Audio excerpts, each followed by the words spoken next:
우리가 가끔 이 기독교 진리에 대해서 그 오해하시는 분들에게서 이런 비아냥 섞인 이야기를 듣곤 합니다.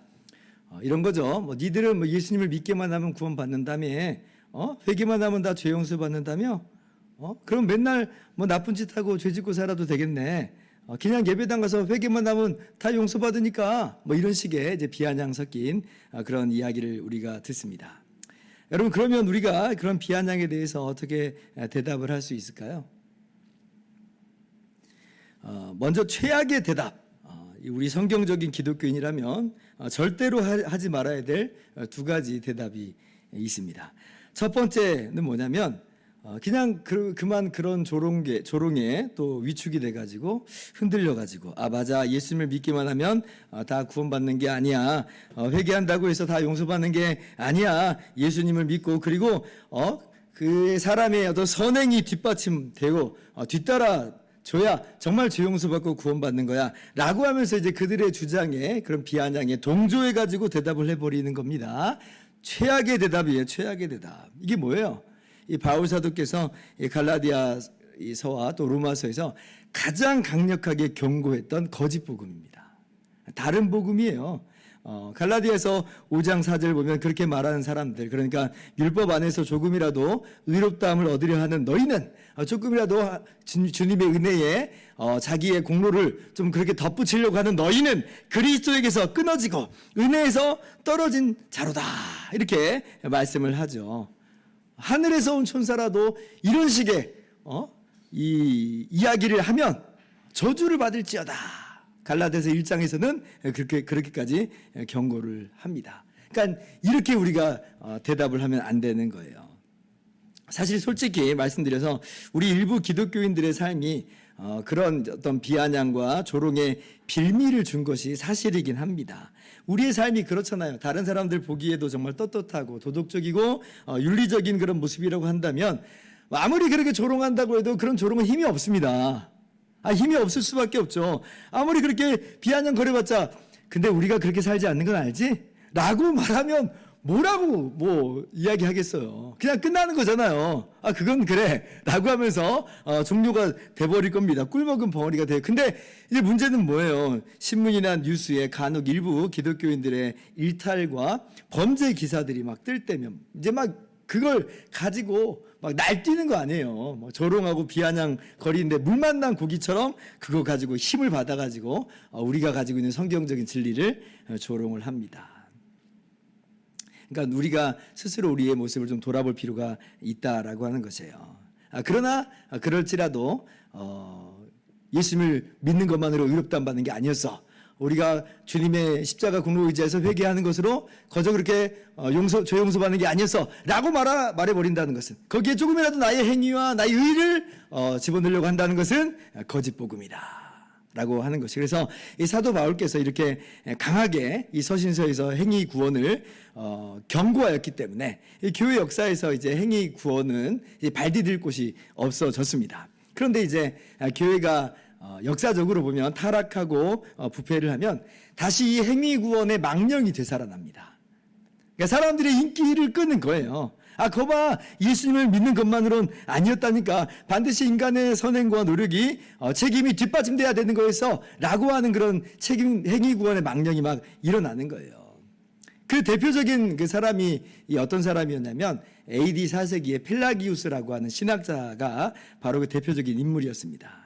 그러니까 이 펠라기우스가 왜 이제 행위 구원을 이야기를 했냐면, 당시 이제 로마 제국이 기독교를 공인을 했잖아요. 4세기에 이제 공인을 했는데, 공인을 한 이후에 일부 기독교인들이 이제 도덕적인 타락의 모습을 보이고 나태하고 방종으로 막 가버리는 거예요. 그런 모습들이 막 나타나는 겁니다. 그러니까 거기에서 충격 먹고 펠라기우스가 인간의 책임을 강조하면서 행위 구원을 들고 나왔고, 이것이 사람들한테 먹히는 거예요. 왜냐하면 그 당시에 정말 일부 기독교인들의 모습이 엉망진창으로 나오니까 거봐, 인간의 책임이 강조돼야 되는 거였어 라고 이제 나오는 거죠. 근데 이제 그때 감사하게도 당시에 누가 있었냐면 어거스틴이 동시대 사람이었어요. 그래서 이제 어거스틴하고 격렬한 이 펠라기우스 간의 신학적 논쟁이 오고 갑니다. 그리고 마침내 결국 아니 우리의 최고의 규범은 최종 권위는 성경이니까 성경에서 이제 모든 걸 우리가 봐야 되잖아요. 성경에서 볼 때는 당연히 이제 펠라기우스의 그 이론은 성경적이지 않죠. 반성경적이에요. 그러니까 이제 펠라기우스가 이단으로 정죄가 되고, 그래서 이제 펠라기우스의 행위구원론이 교회에서 다 추방되고 제거가 되었습니다. 감사한 거예요. 그런데 뭐예요? 교회가 타락할 때면 어김없이 살아난다라고 제가 이제 말씀을 드렸잖아요. 요즘 이제 우리 한국 교계나 신학계도 보면 어떤 목회자들 일부, 어떤 신학자들 일부가 또 그 소리를 들고 나오는 거예요. 그 이야기는 반대로 뒤집어 보면 우리 한국 기독교가 그만큼 많이 혼탁해져 있다, 도덕적으로 많이 무너져 있다라고 하는 그런 이야기이기도 합니다. 그러나 그럴지라도 절대로 행위구원에 발을 디뎌서는 안 돼요. 그렇게 말하는 것은 하늘로서 온 천사라도 저주를 받을지어다, 그리스도의 은혜에게서 떨어진 자로다거든요. 그래서 우리는 성경대로 오직 예수 그리스도를 믿음으로 말미암아 거저 의롭다함을 받았다. 우리의 머리요 대표가 되신 주님의 십자가 순종으로 우리가 거저 구원받았다라고 하는 이 진리에서 우리가 흔들려서는 안 되겠습니다. 우리는 매일같이 죄를 짓고 살죠. 그러나 우리와 하나가 되어주신 우리의 대표요 머리가 되신 주님 때문에, 주님과 우리가 하나 됐기 때문에 거저 죄 없다 함을 받은 줄을 여러분 믿으셨으면 좋겠고, 그러한 진리 안에 분명히 견고하게 서실 수 있기를 바랍니다. 범피한다고 이제 딴 데로 가버리면 이제 고음을 만나는 법이에요. 세상에 조롱 면하겠다고 엉뚱한 거짓 복음에 기웃거려서는 안 될 것입니다. 최악의 대답 두 번째는 뭐냐면, 우리가 오직 예수님을 믿음으로 말미암아 거저 의롭다함을 받았기 때문에, 주님과 한 몸이 돼서 거저 죄 없다함을 그래서 얻었기 때문에 그럼 이제 무슨 짓을 해도 상관이 없어 라고 뻔뻔하게 대답을 한다는 것은 이것도 두 번째 최악의 대답입니다. 그래서 막 그렇게 뻔뻔하게 살고 또 그렇게 사는 사람들에 대해서도 대수롭지 않게 생각하고 변호하고 막 그러는 모습들이 있는데 최악이에요. 이것을 이제 다른 말로 뭐라고 말하냐면, 아까는 이제 행위구원이라고 그랬잖아요. 이거는 방종주의라고 그래요. 기독교 방종주의다 이렇게 얘기합니다. 사실 정상적인 그 기독교 신앙을 가진 사람들이라고 한다면, 아니 뭐 세상에 그렇게 생각한 사람 없겠죠. 아니 어떻게 예수님을 믿는다라고 한 사람이, 예수님과 하나 됐다라고 한 사람이 그런 생각을 할 수 있으며 그런 삶을 살 수가 있겠습니까? 당연히 그렇게 살아갈 수 없는 것이 마땅한 반응인데, 근데 성경을 보면 우리가 알다시피 이러한 은혜의 복음을 악용하고 오용하는 그런 케이스들이 사실 있었던 것으로 보입니다. 그래서 갈라디아서, 우리가 아까 갈라디아서 말씀을 인용을 했는데, 갈라디아서 말씀도 보면 사도 바울께서 아까 거짓 복음을 정말 강력하게 정죄한 다음에 바로 이어서 어떤 말씀을 덧붙이냐면, 갈라디아서 5장 13절 이하는 이렇게 말씀해요. 너희가 자유하나 그 자유로 육체의 기회를 삼지 말고 오직 사랑으로 서로 종로로 타라, 이렇게 말씀하세요. 14절 같이 읽어볼까요? 시작.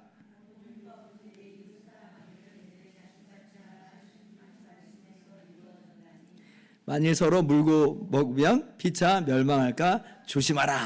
그러니까 사람들의 이 모습이라는 게 어떻게 흘러갈 수 있다는 거예요. 자칫 자유하다고 하니까, 우리가 그리스도 안에서 결코 정죄함이 없다고 하니까, 주님 안에서 우리가 구원받았다라고 하니까, 의롭다함 받았다고 하니까, 그러면 이제 막 살아도 되나 보네 라고 하는 그런 사람들이 자칫 이제 있을 수 있었다라고 하는 것이고, 사도 바울께서 그것을 이제 미연에다 방지하는 것입니다.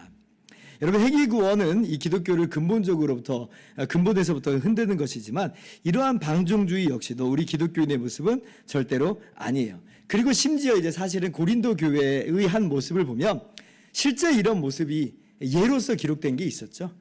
고린도전서 5장을 보면 교회 내부에서 음행의 문제, 간음의 문제가 버젓이 저질러지고 있었고, 아버지의 아내를 취하였다 하는도다, 이제 그랬잖아요. 그러니까 세상에서도 없는 그런 일들이 교회 안에서 그렇게 행하여져 있었고, 그리고 교회가 어떤 연유에서든지 모르겠지만, 정확하진 않지만 권직을 하지 않아요. 그냥 내버려 두고 있는 거예요. 어쩌면 그때도 제가 고린도전서 드릴 때 말씀드렸는데, 아마 우리 편이니까 그냥 덮고 가자, 뭐 이런 식으로 그냥 갔던 모양이에요. 그때 사도 바울께서 그러한 방종에 대해서 강력하게 말씀하시죠. 고린도전서 5장 11절. 이제 내가 너희에게 쓴 것은 만일 어떤 형제라 일컫는 자가 음행하거나 탐욕을 부리거나 우상 숭배를 하거나 모욕하거나 술 취하거나 속여 빼앗거든 사귀지도 말고 그런 자와는 함께 먹지도 말라 함이라. 그죠? 자, 13절 같이 읽습니다. 시작.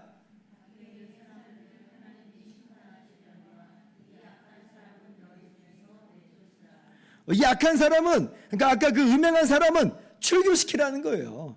우리 기독교 교회 공동체 내에 둘 수 없다는 겁니다. 물론 그가 정말 회개하면서 하나님께 정말 돌아온다면 우리가 그 회개한 사람을 받아주는 것이지만, 그러나 회개하지도 않고 뻔뻔하게 아니 나는 뭐 예수님 믿으니까 괜찮아 라고 하는 식으로 여전히 당당하게 있다 한다면 그건 용납할 수가 없다는 거예요. 죄 가운데 머무는 것, 그건 용납할 수가 없다는 거예요. 출교시켜라. 그래서 우리 성경적인 기독교는 방종주의를 또한 절대 용납하지 않습니다. 오늘 바울 사도께서 로마서 6장에서 강조해서 쭉 말씀하시는 바가 바로 이 내용인 것이에요. 1절 말씀부터 한번 봅시다. 그런즉 우리가 무슨 말을 하리요? 은혜를 더하게 하려고 죄에 거하겠느냐? 그럴 수 없느니라. 죄에 대하여 죽은 우리가 어찌 그 가운데 더 살리요? 죄에 거할 수 없다는 거예요. 15절 말씀 한 번 더 반복하시죠. 같이 읽습니다. 시작.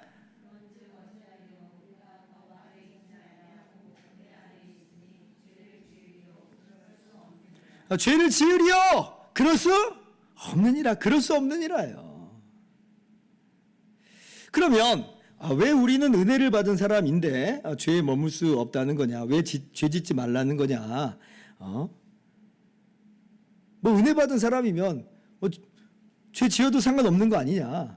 그래도 구원받는 거 아니냐? 라고 이제 하는 그런 질문이 있을 수 있겠잖아요. 그럼 거기에 대해서 우리가 한번 살펴보도록 합시다. 오늘 말씀을 보면 이제 죄를 짓지 말라라고 하는 이것이요, 이 성도에게 마땅한 삶이 아니라라고 하시는데, 근데 이러한 그 당위적 요청과 더불어서 이 요청이 어디에서부터 비롯되는지를 말씀해줘요.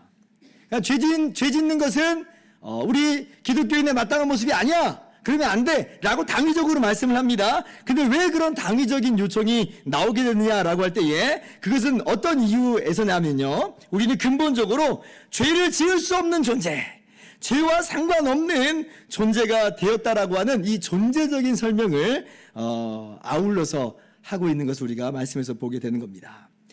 그래서 이 마땅히 죄 짓지 말라라고 하는 이 당위적 요청은 어디에서 비롯되는 거냐면 우리의 이 존재적인 변화에서부터 비롯된 거예요. 이게 존재적인 설명에서부터 근거한 요청으로서 죄 짓지 말라라고 하는 당위적인 요청이 나온다라고 하는 거예요. 우리가 지난주에 함께 나눈 것 아마 여러분 기억하실 것입니다. 예수님의 십자가 순종이 우리의 죄를 대신한 것이요, 우리의 의의가 된 것이다 라고 하는 것은 이제 어떻게 그렇게 되는 거라고 그랬어요? 우리가 성령 세례로 말미암아 주님과 하나 된 그 신비한 연합으로 말미암아 그렇게 되는 것이다 라고 말씀을 드렸어요. 그래서 이것이 단순히 예수님이 너를 대신하셔서 라고 하는 말 수준 정도가 아닌 것이라 말씀을 드렸죠. 예수님을 믿는 자는 성령 세례로 인하여서 예수님과 실제적인 연합, 실제적인 하나됨이 있는 것이다 그랬어요. 그 연합으로 인해서 우리가 실제로 그리스도 예수와 하나가 되어서 주님이 우리의 머리가 되시고 우리는 주님의 몸이요 그 몸의 지체로서 자리매김하는 것이다 이렇게 말씀을 드렸습니다. 그렇게 해서 우리가 죄 없다함을 얻은, 그렇게 해서 우리가 의롭다함을 받은 새로운 피조물, 새로운 본성으로 우리는 새 생명 가운데 거듭나게 된 것이다 라고 말씀을 드렸죠. 정말 신비한 연합이 우리 가운데 있게 된 것이고 그 연합 안에서 우리가 새 생명이 된 거예요. 물론 우리가 그렇게 주님과 하나가 됐다고 해서 어떤 우리의 개별적인 정체성들이 사라지는 건 아닙니다. 그죠? 우리는 여전히 개별적인 어떤 개체성을 인식하고 있고 그렇게 살아갑니다. 뭐 물리적으로도 막 이렇게 막 뒤섞이는 그런 형태는 아니에요. 정말 신비한 하나예요. 그런데 이러한 신비로운 하나가 되어서 우리가 새로운 본성과 새로운 피조물이 되었을진데 이것은 어떠한 생명이냐라고 할 때 주님과 한 몸이잖아요. 주님과 한 몸. 새로운 피조물의 그 근본적인 내용은 뭐예요? 주님과 한 몸이에요. 주님과 한 몸됨 안에서의 한 몸됨으로서의 새 생명입니다. 그러면 어떻게 주님과 한 몸된 우리가, 그렇게 새로운 본성이 된 우리가 죄 가운데 머물 수 있겠느냐?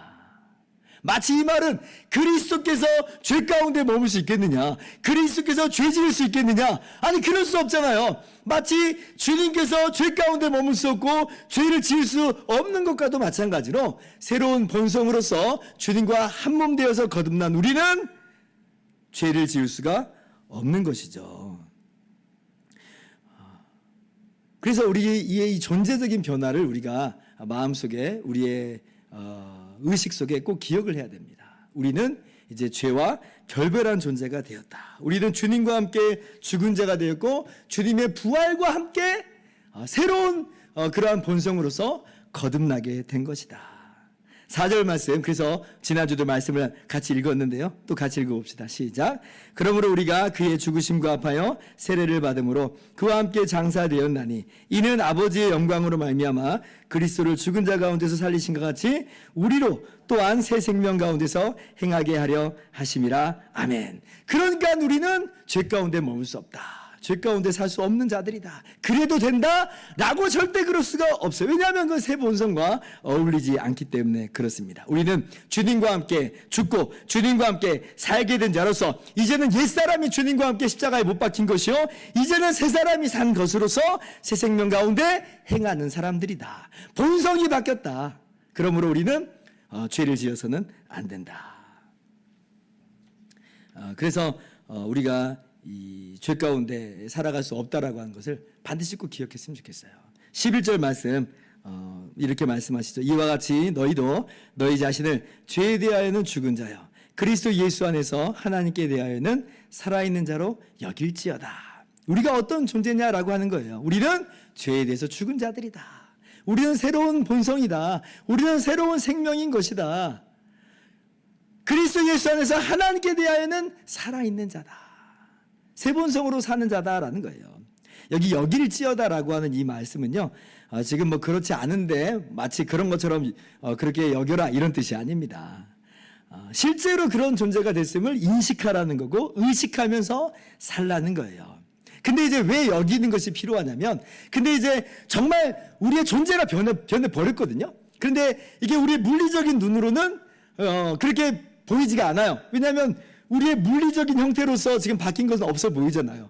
이전의 모습과 예수님 믿고 난 다음에 우리의 모습이 똑같아 보이는 거죠. 그러니까 우리가 헷갈릴 수 있는데, 그러나 여겨라. 이미 하나님 앞에서는 우리가 새로운 생명이 되어버렸다. 새로운 본성을 우리가 새로운 본성으로 거듭나게 되었다. 그래서 여기라는 말입니다. 그렇지 않기 때문에 마치 그런 것처럼 생각하라는 얘기가 아니라 그렇게 보이지 않는다 할지라도 이미 하나님 앞에서 변화된 자가 되었으니 그렇게 인식하고 의식하다 하라라는 말씀이시죠. 그래서 우리는 죄를 지을 수가 없다는 것이에요. 그래서 12절 말씀이 이제 바로 그것을 우리에게 요청하고 있어요. 뭘 요청해요? 죄가 너희 죽을 몸을 지배하지 못하게 하라. 11절 이하를 또 교독합시다. 그러므로 너희는 죄가 너희 죽을 몸을 지배하지 못하게 하여 몸의 사욕에 순종하지 말고 13절 같이 읽습니다.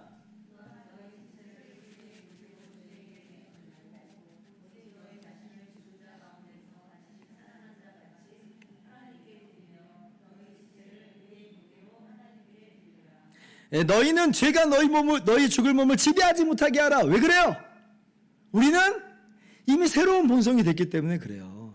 우리는 새로운 생명으로 거듭났기 때문에 그래요. 새 피조물이에요. 주님과 한 몸이에요. 그런데 어떻게 주님이 우리를 주장하시는데 죄로 하여금 우리를 주장하게 할 수 있겠어요? 주님이 우리의 왕이신데 어떻게 죄를 마치 우리의 왕처럼 우리가 떠받들면서 죄를 따라갈 수 있겠냐는 거예요. 예수님이 우리의 왕이세요. 예수님이 우리의 주세요. 예수님이 우리의 머리세요. 예수님이 우리의 대표세요. 그러므로 우리는 죄가 우리를 주장하지 못하도록, 죄가 마치 왕 노릇하는 것처럼 우리를 휘둘르지 못하도록 해야 되는 거예요. 왜냐하면 우리는 주님과 한 몸이 되었고 죄와 무관한 새로운 본성으로 거듭났기 때문에 그렇습니다. 그러니 우리가 방종하면서 살아간다는 건 말도 안 되는 이야기예요. 그러면 이제 계속되는 질문이 있을 수 있을 것 같습니다. 목사님, 그러면 그리스도와 하나된 새 생명으로 새 본성으로 그렇게 거듭난 사람은 결코 죄를 짓지 않는다는 이야기인가요? 죄를 지을 수 없는 건가요? 근데 만약에 그런데도 그 사람이 죄를 짓는다라고 하면 그럼 그 사람은 거듭난 사람, 주님과 한 몸 된 사람이 아니라는 이야기일까요? 새 본성이 아니라는 이야기일까요? 라고 하는 질문이 어때요? 있을 수 있겠죠. 이상하다. 우리 분명히 주님과 한 몸이 되어서 죄에 대해서는 죽고 새로운 본성으로 살아났다고 하는데 왜 계속 죄를 짓지? 죄를 안 짓고 싶은데 왜 나는 죄를 짓는 거지? 그럼 나는 실제로는 주님과 한 몸 되지 못한 거 아닌가? 라고 하는 그런 생각이 막 번뜩 들잖아요. 그죠? 정말 우리가 이 땅에서부터 그렇게 죄 짓지 않고 이렇게 살 수 있다면 너무 좋겠습니다. 그런데 이제 우리는 사실 이 땅에서는 우리 연약함으로 인해서 이 죄 가운데 살아가는 것이 현실입니다. 우리가 그래서 여기서 주의해야 될 것이 하나 있어요. 우리가 좀 알아야 될 내용이 하나 있다는 거죠. 그게 뭐냐면 우리가 그러면 새 본성으로 거듭난 것이 아닌 것이냐라고 할 때 그런 건 아니에요. 우리는 분명 새로운 본성으로 거듭났습니다. 주님과 한 몸 되었고 주님과 함께 죽었고 주님과 함께 살았어요. 그러나 동시에 옛 본성이 죽었지만 그러나 여전히 이 땅에서는 우리 육적 자아 안에서 찌꺼기처럼 남아 있어서 영향력을 행사하고 있다라고 하는 것을 동시에 우리가 기억을 해야 됩니다. 아직 이 땅에서 사는 동안 우리가 이 썩을 몸을 입고 살아가는 이 세상에서는 그렇습니다. 그렇다고 이 물리적인 몸이 문제가 있다는 얘기가 아니라 몸과 영혼이 하나로 묶여져 있는 육적 자아가 죽었지만 아직은 찌꺼기처럼 남아있는 그런 상황 속에서 우리는 죄의 제약이 있다라고 하는 거예요. 그래서 제가 종종 이제 비유를 드는 것은 어떤 비유냐면 이제 뿌리가 잘린 꽃꽂이꽃을 좀 종종 비유를 듭니다. 우리가 이제 꽃꽂이 하시는 분들은 잘 아시지만 뿌리를 딱 자르면 죽은 거잖아요. 뿌리가 자르면 더 이상 양분을 공급받지 못하고 말라갑니다. 죽게 되어 있습니다. 그래서 사실 이미 죽은 거예요. 근데 죽었지만 그러나 한 1주, 2주 좀 물에 꽂아 있는 상태에서는 거기에서 이제 이 냄새를 풍겨낸단 말이에요. 향기를 이제 풍겨낸다는 거죠. 이 죄라고 이야기하니까 향기라고 말할 수는 없고 냄새를 풍겨난다는 거예요. 마치 그런 것과도 같습니다. 우리의 옛 자아가 십자가에 못 박혔어요. 십자가에 못 박혔으니까 죽은 거나 다름없어요. 죽었어요. 근데 십자가에 못 박혔을 때는 예를 들면 이 최대한 3일 동안 산다고 하더만요. 그러니까 꿈틀꿈틀거리면서 그래서 이제 살아있는 것처럼 보여요. 그러나 십자가에 못 박힌 것으로 죽은 거죠. 꽃꽂이꽃도 뿌리가 잘린 것으로 이미 죽은 것처럼. 그래서 우리의 옛 사람은 우리의 옛 성품은 그렇게 죽었어요. 그러나 죽었지만 그 육적인 자아가 이 땅에서는 여전히 마치 살아있는 것처럼 그렇게 영향력을 미치고 있다. 그래서 우리는 지금 어떠한 존재냐면 정확하게 표현을 하면 우리는 하나님 보시기에 새로운 본성으로서 거듭난 새 피조물, 주님과 한 몸 된 새 피조물로서 새 생명이 되었습니다. 새 사람이에요. 근데 동시에 우리 안에는 뭐가 여전히 있다는 얘기예요. 죽어버렸지만 영향력을 미치고 있는 그 찌꺼기라고 표현을 하는 거예요. 그런 죄성이, 죄된 본성이 우리 가운데 함께 남아있어요. 이 몸에서는, 이 땅에서 살아가는 동안에는 그렇다라고 하는 것이에요. 그런데 이제 장차 어떻게 되겠습니까? 예수님께서 다시 오시는 그때에는 이 옛 본성이 그때 이제 비로소 완전히 소멸됩니다. 우리의 영혼이 완전히 영화롭게 변화될 뿐 아니라 우리의 이 몸조차도 그때는 썩지 않는 바 영광스러운 부활의 몸으로 그렇게 변화되게 되죠. 그래서 우리의 영혼과 몸이 아울러 완전한 한 사람이 되어서 이미 변해버린 새 본성의 모습 그대로 나타나는 것으로 그렇게 우리가 주님을 맞이하게 되는 것이며 그렇게 영원한 새하늘과 새 땅에 우리가 들어가게 되는 겁니다. 그리고 그때는 정말 옛 본성이 이제는 다 소멸되고 없어져 버렸기 때문에 그때는 우리가 죄의 제약 가운데 있지 않아요. 더 이상 죄를 짓지 않는 그러한 우리의 삶으로서 나타나게 된다는 것이에요. 너무 기대가 되는 삶이에요. 근데 이제 그때까지는 주님 다시 오실 때까지는, 그러나 여전히 이 땅에서 살아간 동안에는 이 육적인 자아가 찌꺼기처럼 남아있기 때문에, 새 본성과 더불어서 우리의 정체성을 그렇게 형성하고 있기 때문에, 그래서 우리는 이러한 죄와 싸우는 삶, 죄에 죽이는 삶을 계속 살아야 하는 것이에요. 한마디로 말하면 이거는 폐잔병을 소탕하는 그러한 싸움이다라고 하는 거예요. 결국 이기는 것은 새로운 본성이 이깁니다. 주님과 한몸된 새 본성이 승리를 해요. 그런데 이제 아직 이 땅 가운데서 이 뿌리가 잘려버린 옛 본성이 있으니까, 죄와의 싸움은 뭐냐? 폐잔병과의 싸움이에요. 마침내 이것들 다 소멸해 버릴 것인데, 근데 지금은 지금 마치 살아있는 것처럼 있는데 계속 싸우면서 이겨나가는 것이죠.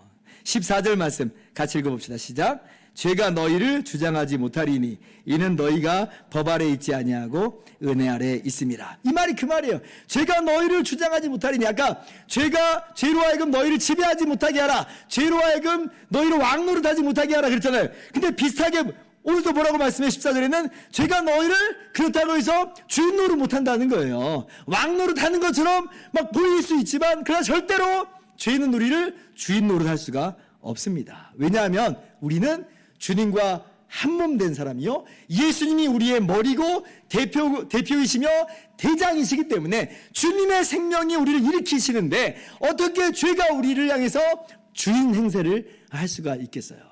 그럴 수가 없는 거죠. 그리스도 안에 있는 우리는 결코 정죄 받지 않습니다. 죄가 우리를 결코 정죄할 수 없어요. 넘어뜨리는 것처럼 보이지만 주님의 은혜가 다시 우리를 일으켜요. 그러니까 죄가 우리를 정죄를 못해요. 그렇게 해서 우리를 노예로 다시 만들지 못한다는 것이에요. 그리고 그리스도 안에서 머리 되신 주님이 성령으로 말미암아 날마다 주님의 힘과 능력을 공급해 주시니, 새 본성으로서 우리를 날마다 먹여주시니, 그러니 우리가 그 안에서 힘과 능력을 공급받고 성령의 역사와 도우심으로 말미암아 죄와 끝까지 싸울 수 있는 거예요. 지금은 죄에 두들겨 맞을 수 있는 것처럼 보이지만 우리가 다시 눈 비비고 일어나가지고 죄를 때릴 수가 있어요. 왜냐하면 우리와 하나가 되신 주님이 성령으로 말미암아 계속 새 힘을 공급해 주시니까 우리가 KO 되지 않습니다. 결국 KO 되는 쪽은 죄예요. KO 되는 쪽은 마귀입니다.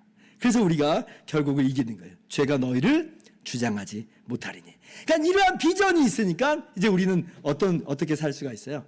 신나게 죄와 싸우면서 살 수가 있는 거예요. 이길지 질지 모르는 싸움으로서 죄와의 싸움이 아니라 죄가 우리를 주장하지 못한다는 것을 알므로, 그래서 죄가 우리를 지배하지 못하도록 이 싸움을 싸울 수가 있는 거죠. 물론 치열한 싸움입니다. 치열한 싸움이에요. 때때로 우리가 넘어지는 것처럼 보일 수 있어요. 그러나 그때마다 우리가 회개하면서 오직 주님의 도우심을 힘입으면 주님은 여전히 우리를 용서하시고 우리를 일으키셔서 이 길을 걷게 하여 주시는 거죠. 요한 1서 1장 8절 말씀은 이렇게까지 그래서 이야기하시죠. 만일 우리가 죄가 없다고 말하면 스스로 속이고 또 진리가 우리 속에 있지 아니할 것이요. 이 땅에서도 우리가 죄 안 짓고 살 수 있습니다. 아니, 그렇지 않다는 거예요. 우리가 이 땅에서 이 치열한 싸움에서는 때때로 우리가 죄 때문에 넘어지는 것 같은 모습을 보일 수밖에 없다는 거예요. 예, 그 정도로 치열한 싸움입니다. 그러나 우리의 중보자 되신 예수님, 우리와 하나가 되신 예수님이 우리의 모든 죄를 사해 주시니, 우리를 일으켜 주시니 우리는 일어날 수가 있습니다. 9절, 만일 우리가 우리 죄를 자백하면 그는 미쁘시고 의로우사 우리 죄를 사하시며 우리를 모든 불의에서 깨끗하게 하실 것이요. 10절 말씀,